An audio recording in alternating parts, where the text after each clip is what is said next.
Hey, it's on Locksmith here.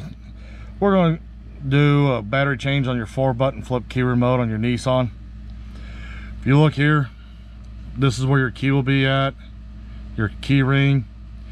You can take it off or leave it on. I prefer to take them off. If you do notice there is a pre-gap on these, I'm not a fan, but this is the way they come this way. You're going to have to turn around and put your flat tip in the little indentation, and you're just going to twist it. And when you twist it, you'll see she's starting to come open.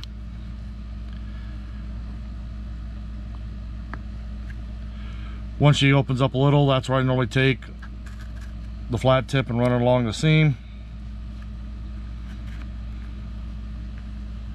Put her here so you get a better view. And I'll just twist it, and you notice the top pops off. When you lift up, don't be surprised if your key blade pops out. It did. No worries. You do notice there is your chip right here, so be careful. Do not lose that. You do need that.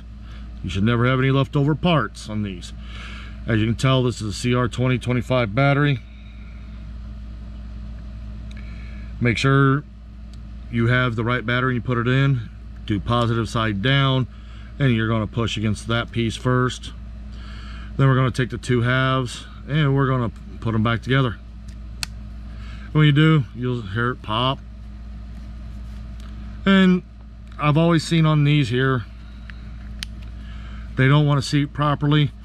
You might have to get a little bit of more force and she'll seat in.